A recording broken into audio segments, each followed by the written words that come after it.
धनगर बांधव, वंजारा बांधव यांना कळाले, त्यांच्या आरक्षणाला नाही धक्का लागून त्यांना पुढे घालतो.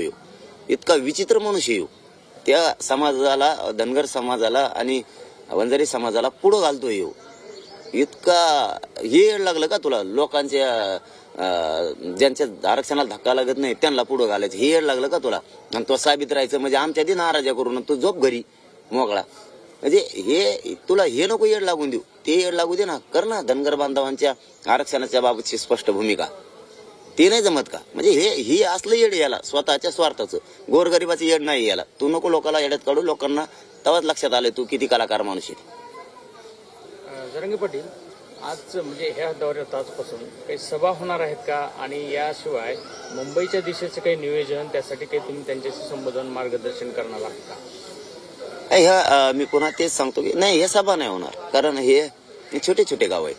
123 गावं हे 11 तालुक्यातले गाव आहेत. अमृत नोनी आर्थो प्लस, ये एक प्रूवन फॉर्मूला है। इसमें मौजूद नोनी फल के गुण और आयुर्वेदिक जड़ी बूटियां शरीर को जरूरी पोषक तत्व देने के साथ साथ हड्डियों और जोड़ों के घिसने, उनमें होने वाले सूजन और दर्द को रोकने में मदद करता है। दर्द मुक्त जीवन के लिए अमृत नोनी आर्थो प्लस।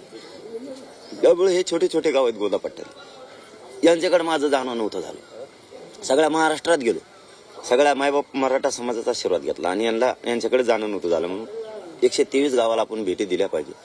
आणि यांनी आम्ही सगळ्यांना ताकदीने उठाव केला होता. म्हणून आज त्यांच्याकडे आपण चाललोय. आणि आजपासून सुरुवात आहे. आता लगेच सुरुवात, आपेगावपासून सुरुवात. किती गाव असतील अंदाजे? आणि मुक्काम सुद्धा तिथेच होणार आहे शेवट? हो, मुक्काम तिथंच. मुक्काम तिकडेच होणार. दौरा म्हणल्याच्या नंतर दौराच, मुक्काम सगळे तिकडेच होणार. मुंबई बाबत काही मार्गदर्शन तुमच्याकडून होणार आहे? दुसरं कामच काय ठेवलंय आम्हाला सरकारने? आता तेवढंच काम ठेवलंय. पर्यायच नाही आमच्या पुढे.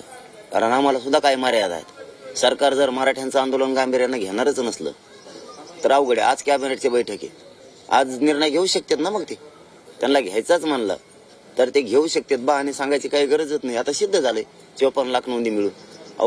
एक महत्वाचा विषयही सांगायचा तुम्हाला की ज्या नोंदी दिल्यात ना त्यांच्या काही जणांचे सर्टिफिकेट सुद्धा यांनी दिले नाहीत. आणखी 13,000 सापडलेत बीड जिल्ह्यात. मला माहिती मिळाली, मी अधिकृत माहिती आणखीन घेणारच आहे. पण मला जी IQ माहिती सांगितली 13,000 नोंदी सापडल्या. फक्त 1,000 पत्र दिले. कशामुळे दिले तुम्ही ते प्रमाणपत्र? फक्त 1,000. 13,000 का नाही दिले? आणि 13,000च्या त्या परिवारांना लाभ का नाही दिला? आजच्या कॅबिनेटमध्ये ते सुद्धा निर्णय होणं अत्यंत गरजेचं आहे. मुख्यमंत्री साहेबांना आणि दोन्ही उपमुख्यमंत्री साहेबांना विनंती आहे, तुम्ही आणखीन तरी गांभीर्याने लक्ष घाला. मराठा आणि कुणबी एकच आहे. तुम्ही आज तरी JR करा. तुम्ही 20 जानेवारीची वाट बघू नका. 20 जानेवारीच्या नंतर तुमची आमची चर्चा बंद होणार. धन्यवाद. तर पुन्हा एकदा जरांगेंनी सरकारला इशारा दिलेला आहे. 20 जानेवारीची वाट बघू नका, आजच्या कॅबिनेटमध्ये JR काढा, असं जरांगे म्हणतायत. आजपासून जालन्यातल्या आपे गावातून ते काही गावांना भेटी देणार आहेत. 123 गावांचा त्यात समावेश आहे. या गावांमध्ये आपण आधी गेलो नव्हतो म्हणून आता तिथे भेटी देतोय असं त्यांनी सांगितले. तर 20 जानेवारी नंतर सरकारसोबत चर्चेची दारं बंद होतील असं पुन्हा एकदा त्यांनी सांगितले.